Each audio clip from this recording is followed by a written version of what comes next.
Hello everyone, स्वागत है आपका लर्न विथ फोकस में। मैं विकास चौरसिया आपको क्लास 10th का मैथ पढ़ाऊंगा। ये हमारा पहला लेक्चर है। इसके पहले आप लोगों ने पढ़ा होगा क्लास 9th में बहुपद या द्विघात समीकरण पढ़े होंगे। इसका फैक्टराइजेशन आप लोग देखे होंगे। इसमें आप लोगों ने बहुपद पढ़ा होगा, त्रिपद पढ़ा होगा, उसका फैक्टराइजेशन कैसे करेंगे ये सब आप लोग उस क्लास में पढ़ चुके होंगे। तो इसी को मानते हुए हम आगे बढ़ते हैं कि द्विघात समीकरण में सबसे पहले हमारा आता है द्विघात समीकरण। बोलेंगे किसको? तो द्विघात समीकरण हम लोग बोलते हैं ax square plus B x plus C को बोलते हैं द्विघात समीकरण।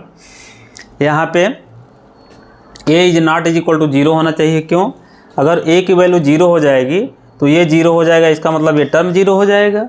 जब ये टर्म 0 हो जाएगा इसका मतलब ये द्विघात बचा ही नहीं। और इसके प्रीवियस क्लास में आप लोग पढ़े होंगे कि ये कितने घात का समीकरण है। तो इसका x का पावर 2 है, इसलिए ये द्विघात समीकरण हो गया।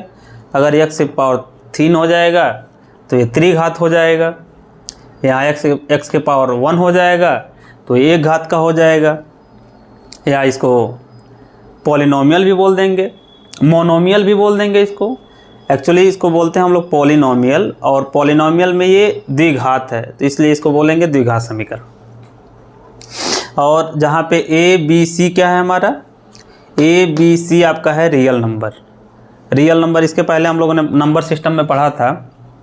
नंबर सिस्टम में नेचुरल नंबर, इसके बाद से हमने पढ़ा था होल नंबर। होल नंबर के बाद हम लोगों ने पढ़ा था इंटीजर, और इंटीजर के बाद पढ़े थे हम लोग rational number. Rational number, rational rational rational number जिसको कैपिटल Q से डिनोट किए थे। और इन सब का कॉम्बिनेशन जो होता है इसको बोलते हैं हम लोग रियल नंबर। रियल नंबर, और रियल नंबर में सारे रेशनल नंबर और इरेशनल नंबर सारे नंबर इसमें इंक्लूड हो जाएंगे। इसको बोलेंगे रियल नंबर। अब आते हैं इसके बाद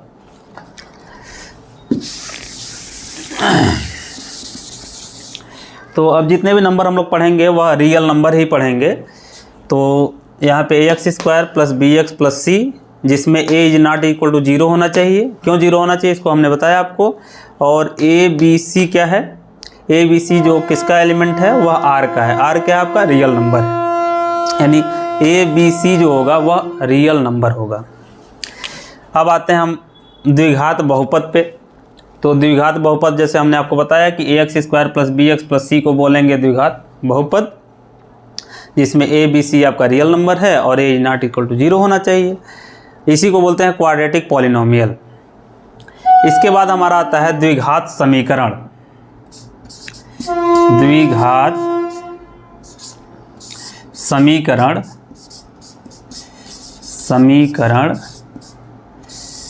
द्विघात समीकरण या इसी को बोलते हैं क्वाड्रेटिक इक्वेशन।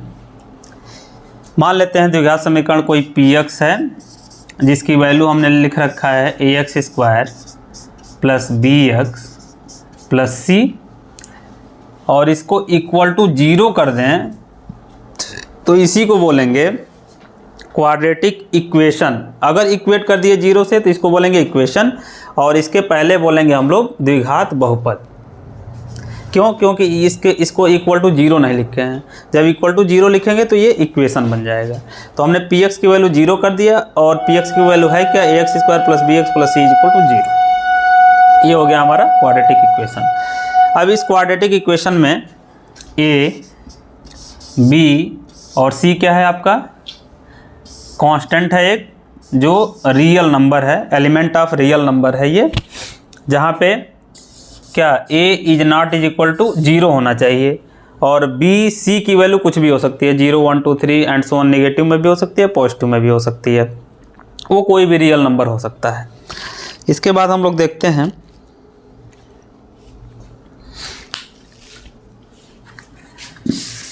तो द्विघात समीकरण के मूल। द्विघात समीकरण के मूल क्या होगा? द्विघात समीकरण हमारे पास है ax square plus B x plus c is equal to 0। मान लिया जाए इसके मूल हैं, मूल हमारे पास अल्फ़ा बीटा है। क्वाड्रेटिक इक्वेशन का जो मूल है, मूल या रूट अल्फ़ा एंड बीटा है। तो क्या हो जाएगा, मूलों का योग यानी अल्फ़ा प्लस बीटा, मूलों का योग होगा alpha plus beta is equal to minus x का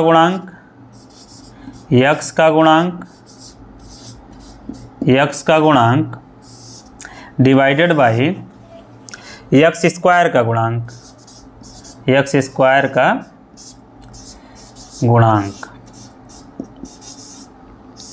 तो क्या है हमारे पास, यक्स का गुणांक क्या है, b माइनस आगे लगा देंगे और डिवाइडेड बाई a।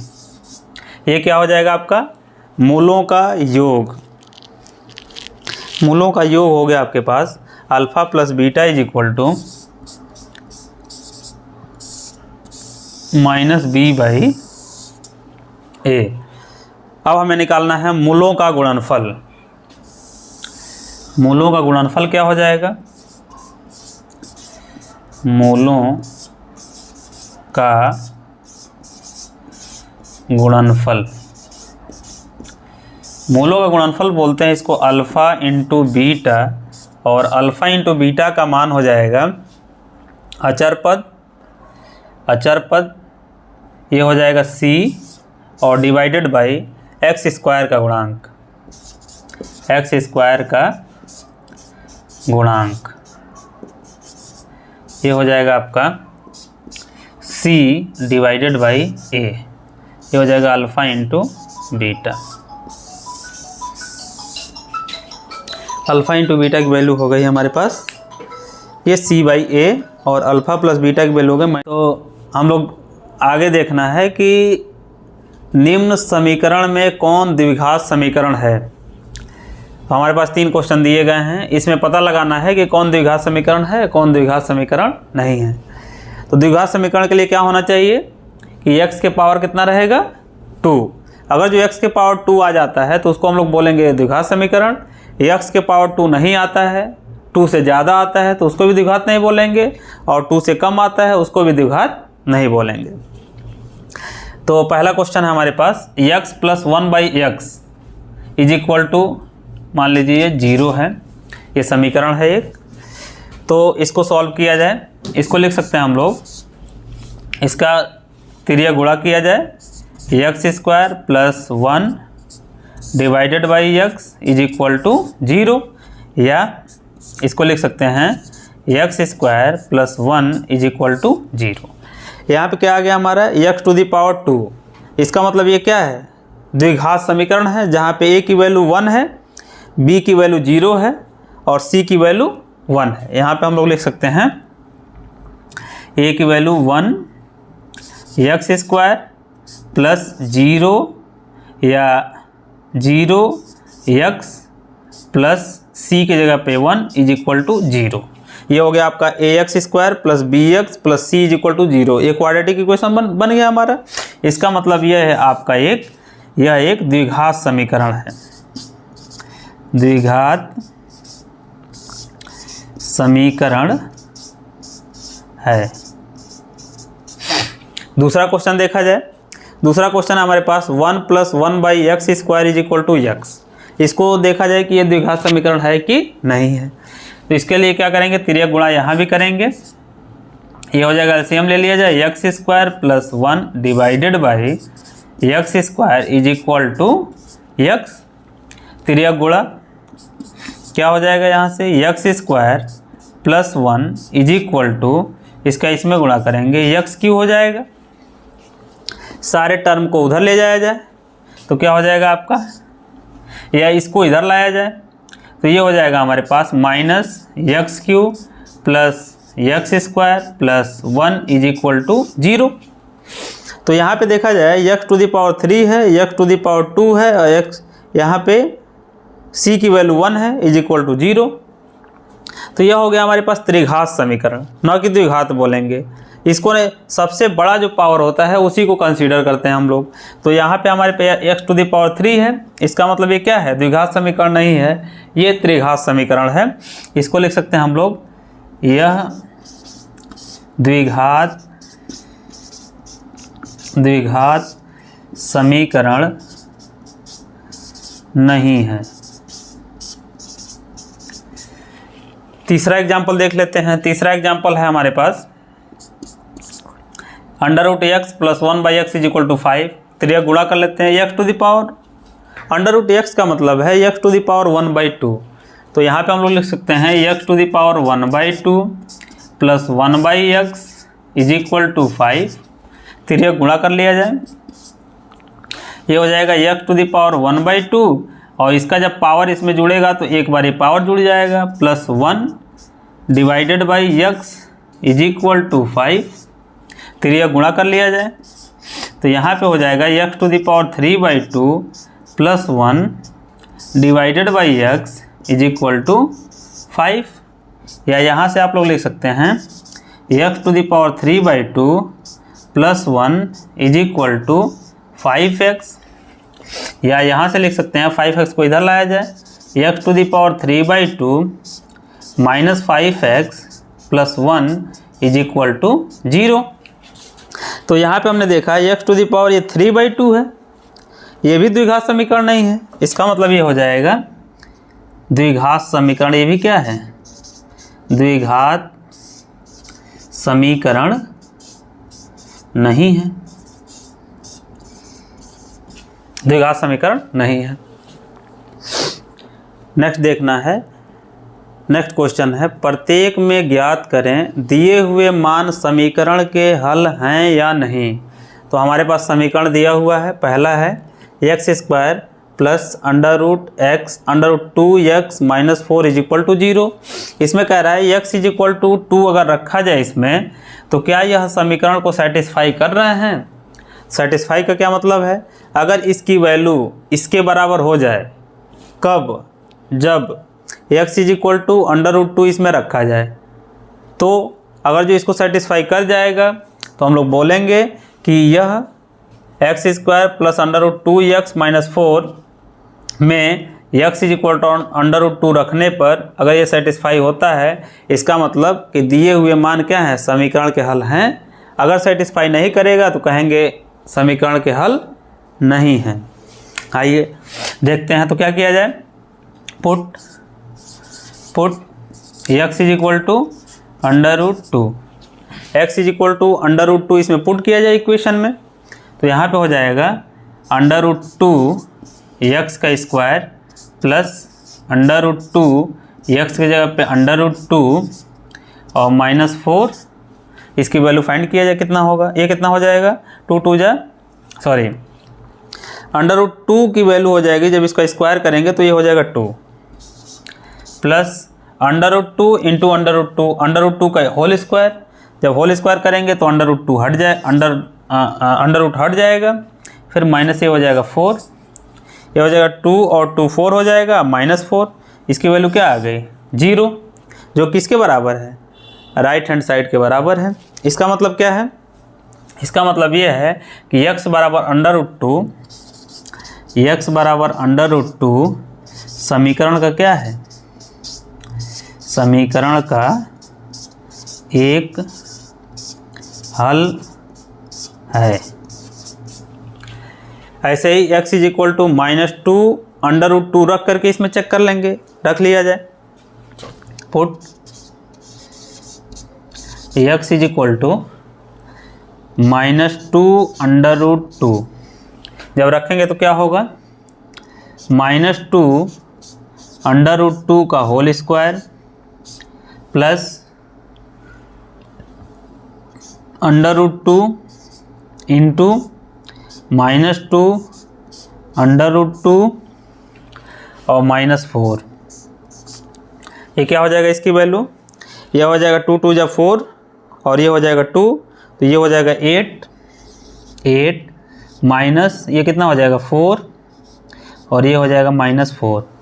तो -4 और -4 -8 + 8, इसकी वैल्यू क्या आ जाएगी, इसकी वैल्यू आ जाएगी 0। इसका मतलब क्या हुआ कि x -2 √2 भी इस समीकरण का एक हल है। इसका मतलब x बराबर -2 समीकरण का हल है। दूसरा क्वेश्चन देख लिया जाए। दूसरा क्वेश्चन दिया है 2x² + 5x + 31। इसमें कह रहा है x = 0 रखिए और पता कीजिए कि क्या यह x = 0 इस समीकरण का हल है कि नहीं है। तो हल होने के लिए क्या होना चाहिए, ये वैल्यू इसमें रखेंगे, सेटिस्फाई होना चाहिए, इसकी वैल्यू 0 आनी चाहिए। तो चेक कर लिया जाए कि 0 आ रहा है कि नहीं आ रहा है। तो पुट x = 0, यहाँ से हो जाएगा 2x की वैल्यू क्या हो गई, 0 का होल स्क्वायर प्लस 5 × 0 प्लस 31। ये क्या हो गया 0, ये क्या हो गया 0, क्या बचा 31। इसका मतलब इसकी वैल्यू 0 के बराबर नहीं आई। तो 0 के बराबर नहीं आया, इसका क्या मतलब है, इसका मतलब यह है कि x बराबर 0 इस समीकरण का हल नहीं है। इट मीन्स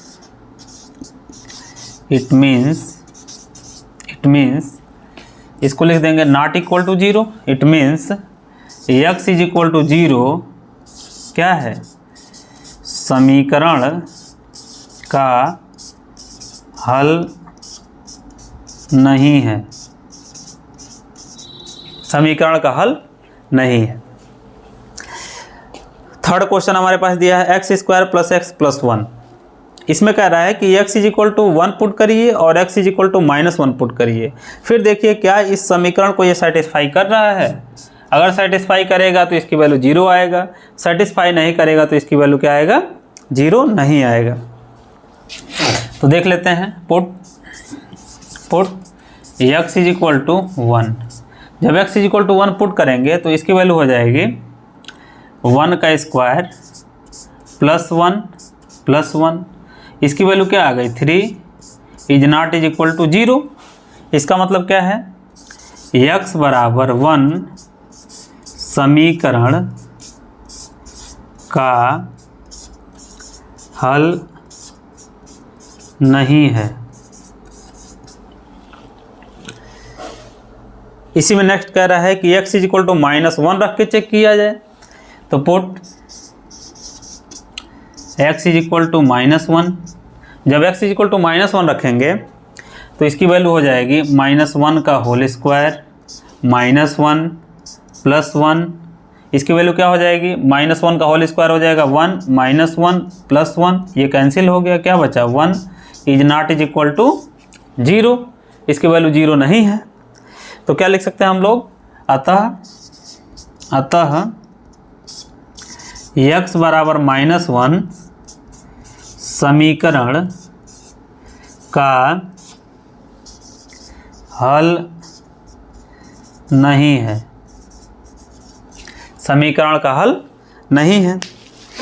आगे देखते हैं। तो इसमें हम देखते हैं नेक्स्ट कि गुणनखंड द्वारा द्विघात समीकरण हल करना। कैसे हल करेंगे द्विघात समीकरण को, किसके थ्रू, गुणनखंड द्वारा। तो गुणनखंड हम लोग इसके पहले क्लासों में पढ़ चुके हैं। क्लास 9th में हम लोग गुणनखंड करना सीखे हैं। तो मान लिया जाए किसका गुणनखंड किए हैं क्लास 9th में, ax² + bx + c का गुणनखंड किए हैं हम लोग। क्या करते थे उसमें कि इसका इसमें मल्टीप्लाई करते थे, इन दोनों का मल्टीप्लिकेशन इसके बराबर आना चाहिए और इन दोनों का एडिशन इन रूटों का गुणनफल इसके बराबर आना चाहिए और रूटों का योगफल भी इसके बराबर आना चाहिए। ऐसे करते थे हम लोग। क्या हो जाएगा, मान लिया जाए कि ax² + bx + c बराबर 0 है हमारे पास, जहाँ a is not equal to 0 है। क्योंकि अगर जो a इज इक्वल टू 0 हो जाएगा तो ये क्या हो जाएगा, मोनोमियल हो जाएगा, क्वाड्रेटिक इक्वेशन बचेगा ही नहीं ये। और a b c क्या है, आपका रियल नंबर है। तो मान लेते हैं कि ax² + bx + c बराबर 0, इसका फैक्टराइजेशन हमने किया और इसका फैक्टर क्या आया, इसका फैक्टर आया fx + g rx + s is equal to 0। ऐसे ही फैक्टर हम लोग करते थे, बस इक्वल टू 0 नहीं करते थे। तो ये आ गया हमारे पास fx + g rx + s, किसका फैक्टर, इस इक्वेशन का फैक्टर आ गया। तो अगर इसका यह फैक्टर है तो इसका एक रूट ये हो गया, दूसरा रूट ये हो गया। और आप जानते हैं कि क्वाड्रेटिक इक्वेशन है, तो क्वाड्रेटिक इक्वेशन में मैक्सिमम कितने रूट हो सकते हैं? 2 रूट हो सकते हैं। तो मैक्सिमम 2 रूट कहाँ से? एक रूट यहाँ से निकल जाएगा, दूसरा रूट यहाँ से निकल जाएगा।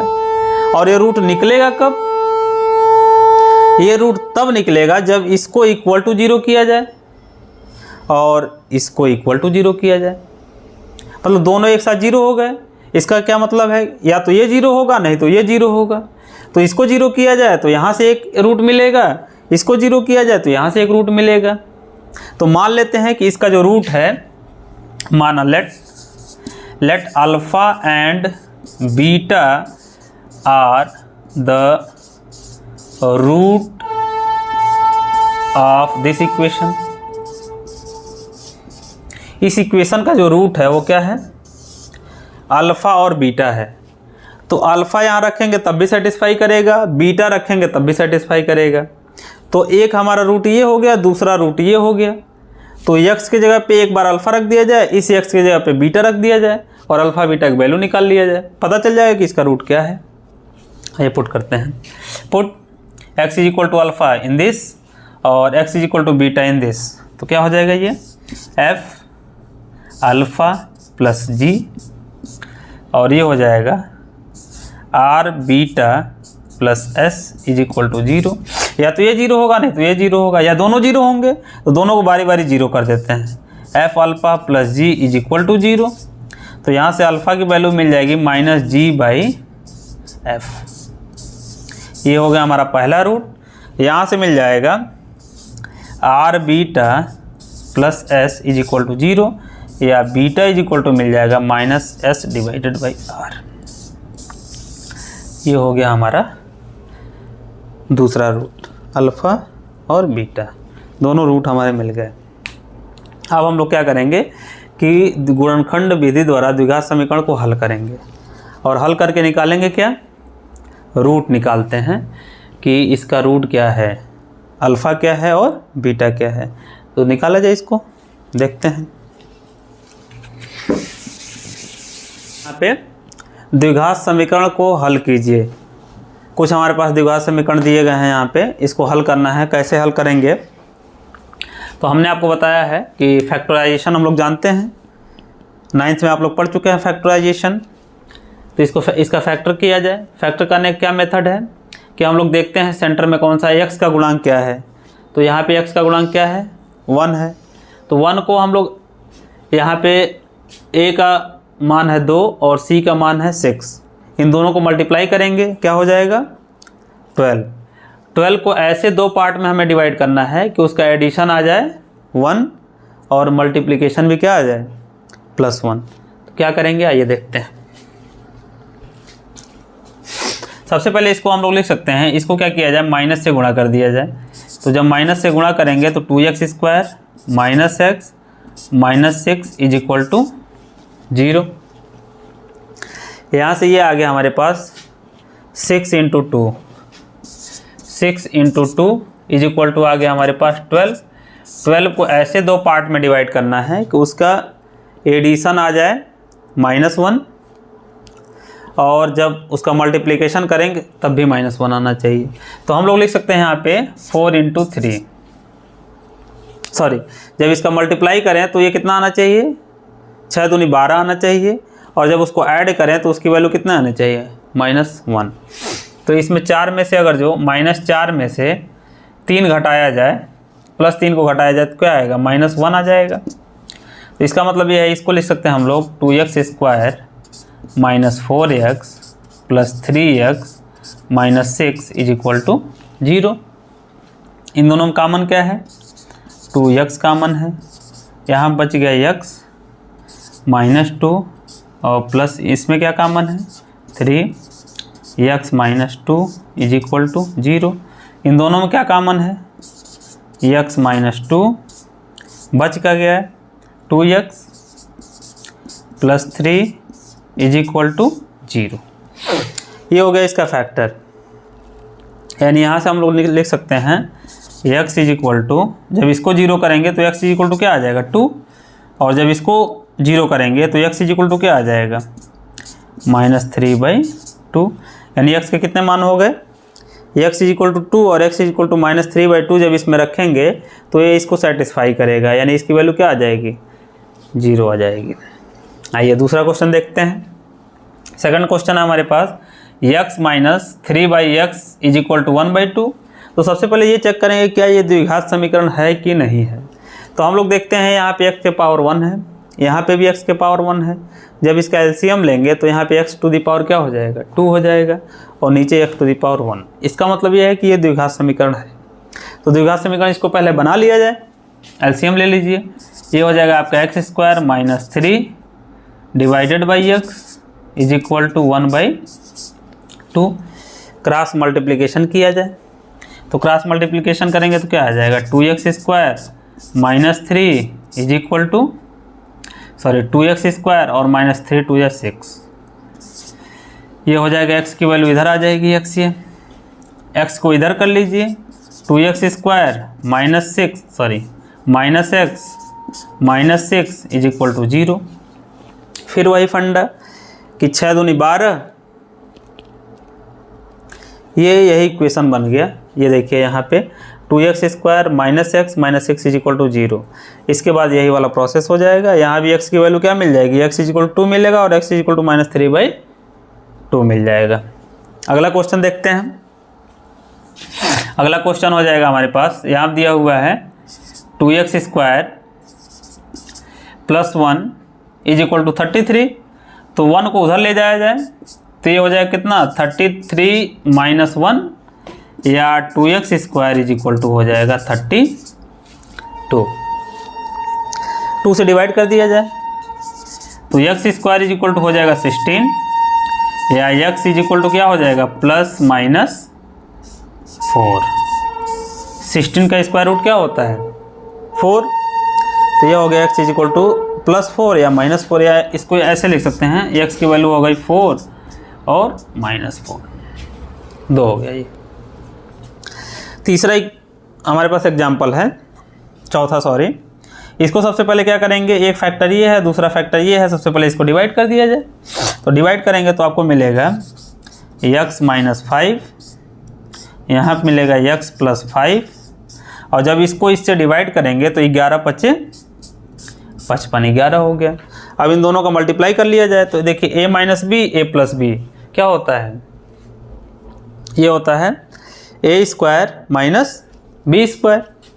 हम लोग पढ़े हैं ना, a - b a + b का मान क्या होता है a² - b²। और क्या पढ़े हैं हम लोग, a + b का होल स्क्वायर क्या होता है a² + b² + 2ab। और क्या पढ़े हैं हम लोग, और क्या पढ़े हैं, और पढ़े हैं हम लोग a - b का होल स्क्वायर, इसकी वैल्यू क्या पढ़े हैं a² + b² - 2ab। तो चूंकि हम लोग द्विघात समीकरण पढ़ रहे हैं तो केवल यही हम लोग याद रखा जाए फिलहाल। ये भी क्वाड्रेटिक इक्वेशन बना, ये भी क्वाड्रेटिक, ये भी क्वाड्रेटिक, द्विघात समीकरण बन रहा है। जब तीसरा हम लोग पढ़े हैं AQ - BQ, तो ये आगे बताएंगे, जब ये आएगा ये बताएंगे। यहाँ आप देखते हैं, इसका गुणा करते हैं तो ये हो जाएगा x² - 25 इज इक्वल टू 11।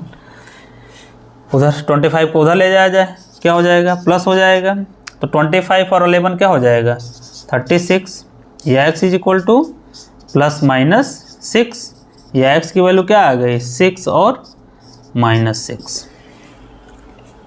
यहाँ आप देख लेते हैं, यहाँ पे क्या है x², यहाँ पे x और यहाँ पे c, यानी x² का गुणांक क्या है r² p², इसकी वैल्यू a है।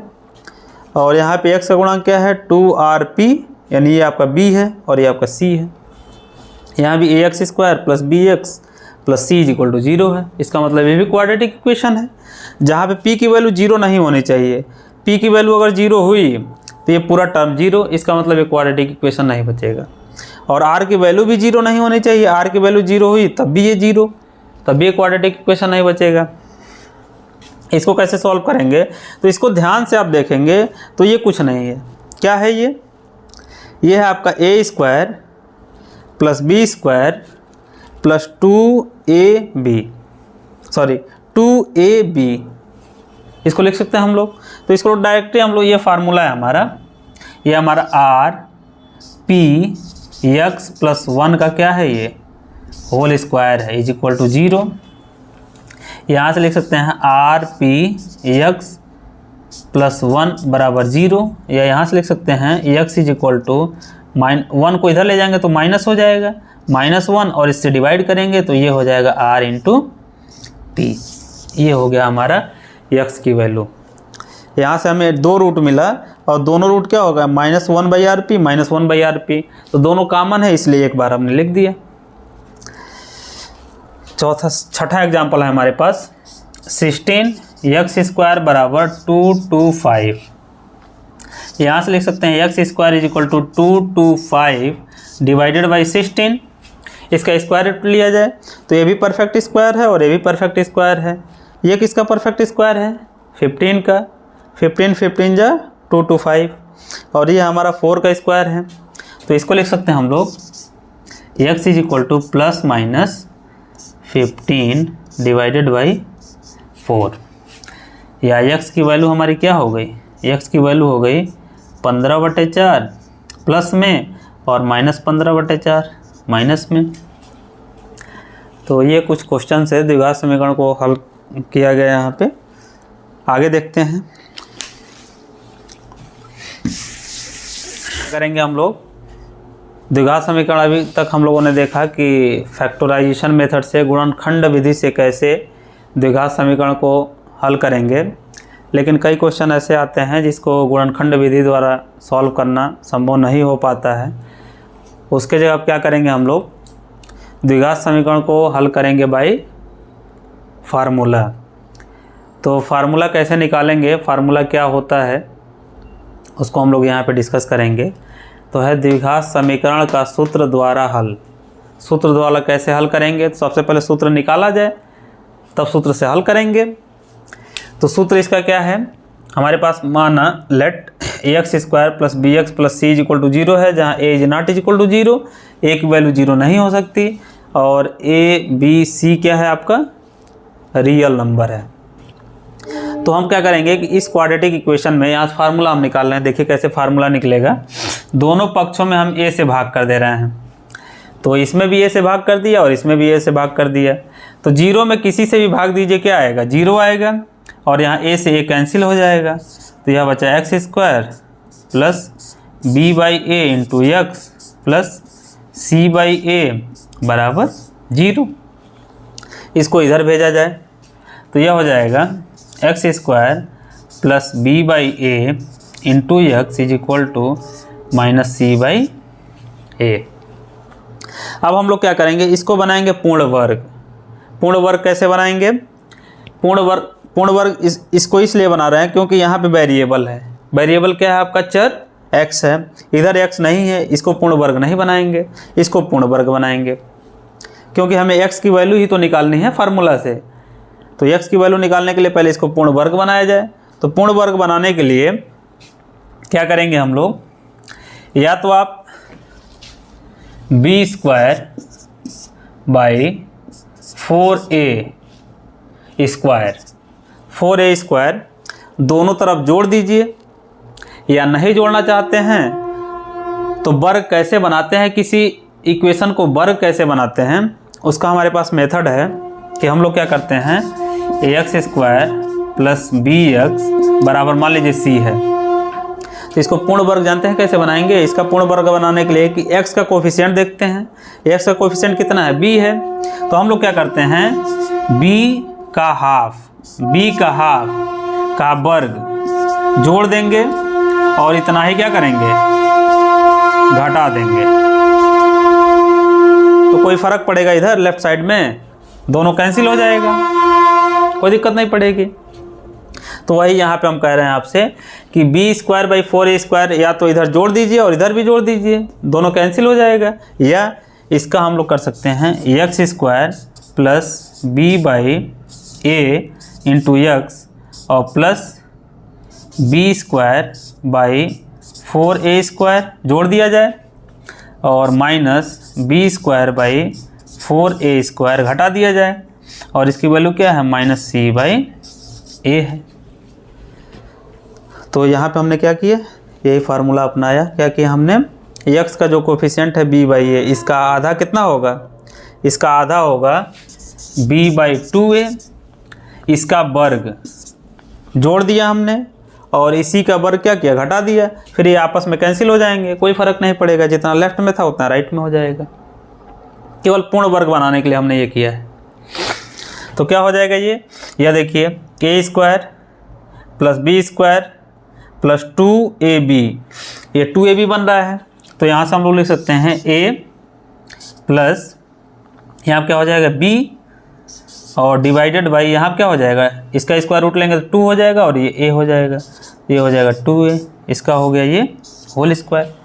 इसका जब एक्सपेंशन करेंगे तो आपको यही मिलेगा, करके देख लीजिए। a² प्लस b² यानी b²/4a² हो जाएगा, प्लस 2 करेंगे यहाँ पे 2, a की जगह क्या है आपका x और b की जगह b/2a है, तो 2 से 2 कैंसिल हो जाएगा और माइनस b²/4a² है, तो इसको इधर कर दिया जाए तो ये हो जाएगा -c/a और इधर जाएगा तो प्लस हो जाएगा b²/4a।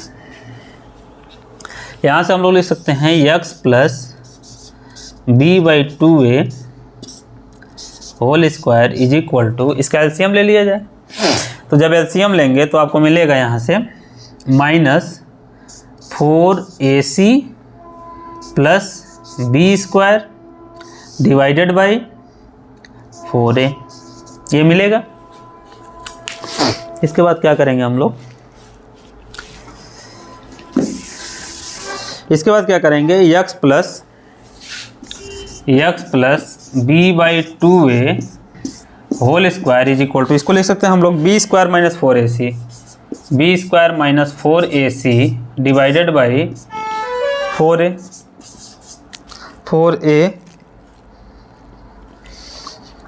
4a एक्चुअली ये 4a, ठीक है 4a, ये 4a² होगा।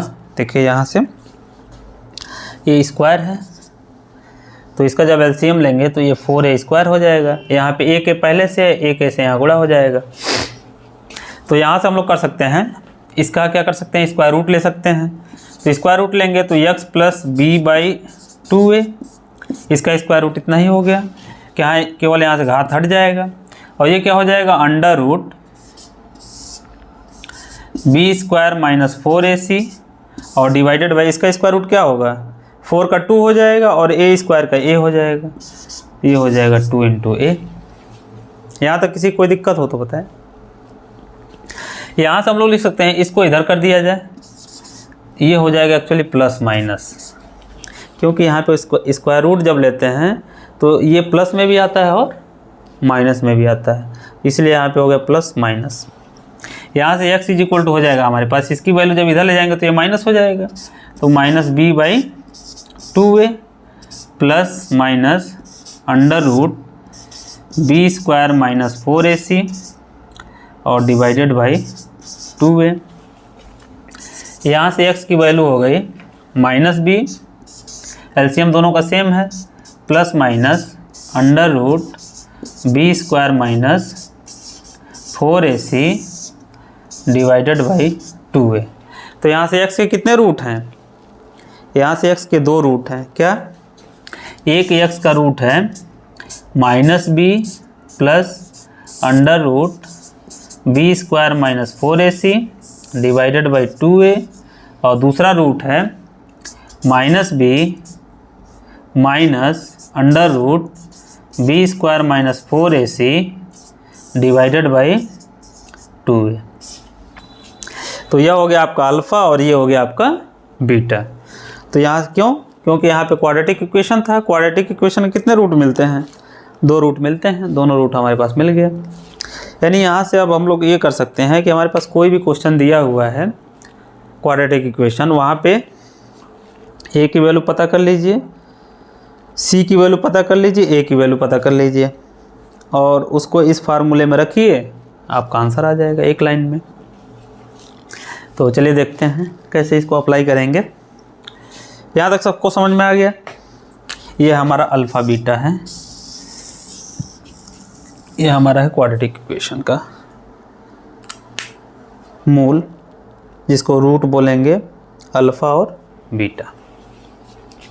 चलिए तो यहाँ देखते हैं द्विघात समीकरण को सूत्र द्वारा हल करें। ये हमारे पास द्विघात समीकरण दिया हुआ है, इसको सूत्र द्वारा कैसे हल करेंगे।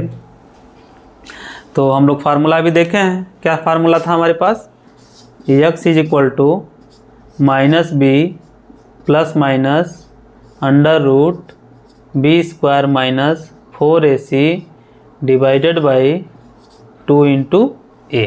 ये हमारे पास फार्मूला है। तो यहाँ पे ध्यान से देखा जाए तो यहाँ पे हमारे पास a की वैल्यू कितनी है 6, b की वैल्यू है -11 विथ साइन लेंगे, और c की वैल्यू है 6। तो यहाँ पे हम लोग लिख सकते हैं a = दिया है 6, b = दिया है -11 और c = क्या दिया है 6। फार्मूला हमारे पास होता है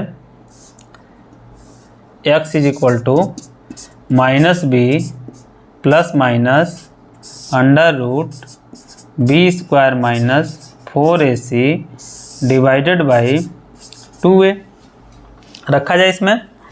तो x की वैल्यू हो जाएगी -b की वैल्यू कितनी है -11, तो माइनस माइनस प्लस हो गया, प्लस माइनस अंडर रूट, यहाँ क्या है b² की वैल्यू यानी -11 का स्क्वायर करेंगे तो 11 ग्राम 121, और यहाँ पे हो जाएगा -4, a का मान कितना है 6 और b का मान कितना है 6 डिवाइडेड बाई 2 और a का मान कितना है यहाँ पे 6। तो निकाल लेते हैं यहाँ से हो गया x = 11 plus minus under root 121 minus 6 के 36 चौक को 144 डिवाइडेड बाई 6 दूनी 12। यहाँ से लिख सकते हैं 11 प्लस माइनस, यहाँ ध्यान से देखेंगे तो 144 में से जब 121 निकलेगा तो आपको बचेगा under root 23, under root -23 divided by 12। तो इसका स्क्वायर रूट निकाल पाएंगे हम लोग। इसका स्क्वायर रूट अंडर रूट -23, ये क्या है हमारा एक इरेशनल नंबर है जिसका स्क्वायर रूट निकालना संभव नहीं है।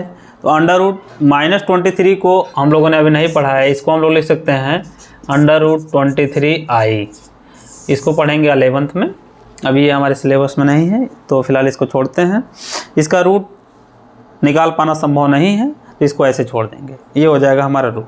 ठीक, नेक्स्ट हमारे पास यहाँ पे a की वैल्यू कितनी है अंडर रूट 3, b की वैल्यू कितनी है 10 और c की वैल्यू कितनी है -8 अंडर रूट 3। यहाँ से निकाल लेते हैं रूट x = -b। तो -b हमारा फार्मूला लिख लेते हैं पहले, -b plus minus under root b² - 4ac divided by 2a। तो क्या हो जाएगा यहाँ से x = -b की वैल्यू कितनी है -10 plus minus under root b² कितना है 10 10 में 100 हो जाएगा, -4, a की वैल्यू है अंडर रूट 3 और c की वैल्यू है -8 अंडर रूट 3। तो माइनस माइनस इसको क्या कर दें प्लस कर दें और इसको कर दें 8 और अंडर रूट 3। तो ध्यान से देखेंगे तो ये हो गया under root 3 into under root 3 हो जाएगा, और ये 4 इंटू 8 तो ये हो जाएगा 4 × 12 = 96, ये हो गया डिवाइडेड बाई 2 और a की वैल्यू है अंडर रूट 3। x की वैल्यू हो गई -10 प्लस माइनस अंडर रूट, ये हो गया 100 और ये हो गया 96, तो ये हो गया 196 डिवाइडेड बाई 2 अंडर रूट 3। यहाँ से निकाल सकते हैं इसको,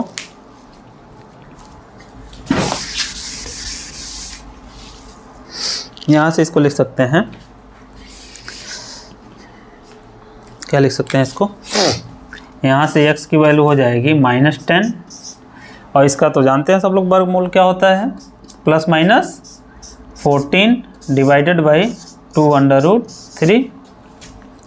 यहाँ से x की वैल्यू हो जाएगी, एक बार प्लस ले लिया जाए तो -10 + 14 डिवाइडेड बाई 2√3। यहाँ पे एक प्लस है माइनस है, एक बार प्लस ले लिया हमने, और दूसरी बार क्या ले लिया जाए, माइनस ले लिया जाए, तो -10 - 14 डिवाइडेड बाई 2√3।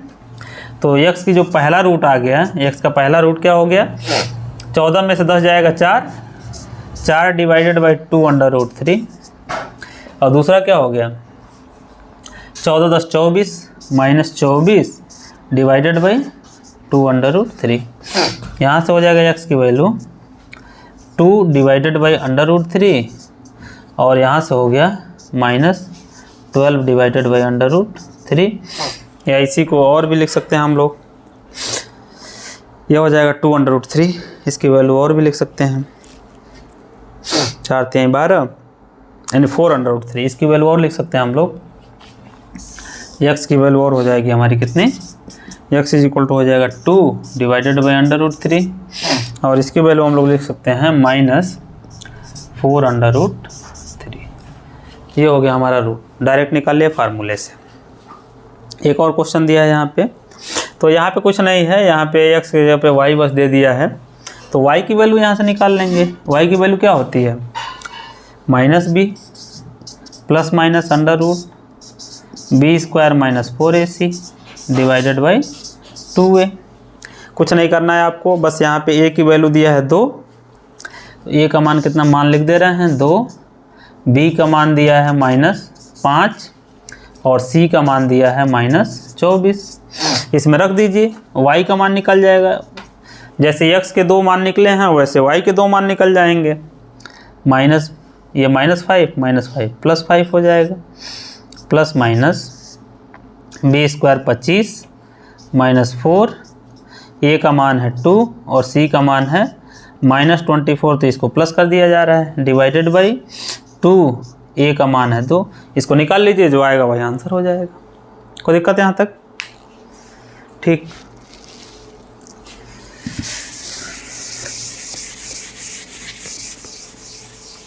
तो इसमें अगर जो कोई भी क्वेश्चन फंसता है तो आप लोग कमेंट कर सकते हैं, उस क्वेश्चन को हम करा देंगे। फिलहाल इस चैप्टर में इतना ही, हमने आगे डिस्कस करेंगे इस चैप्टर में डिस्क्रिमिनेंट क्या होता है, डिस्क्रिमिनेंट विविक्तिकर कैसे निकालेंगे। अगर जो द्विघात समीकरण दिया हुआ है तो विविक्तिकर कैसे निकालेंगे, और उसी विविक्तिकर के थ्रू हम लोग उसका रूट फाइंड करेंगे कि वह रूट रियल है, वास्तविक है, समान है, असमान है या इमेजिनरी है। तो हम लोग इसके बाद डिस्कस करेंगे विविक्तिकर। विविक्तिकर जिसको बोलेंगे डिस्क्रिमिनेंट, और इसको डिनोट करेंगे कैपिटल D से। इसको नेक्स्ट क्लास में डिस्कस करेंगे, विविक्तिकर कैसे निकालते हैं, किसको विविक्तिकर बोलते हैं।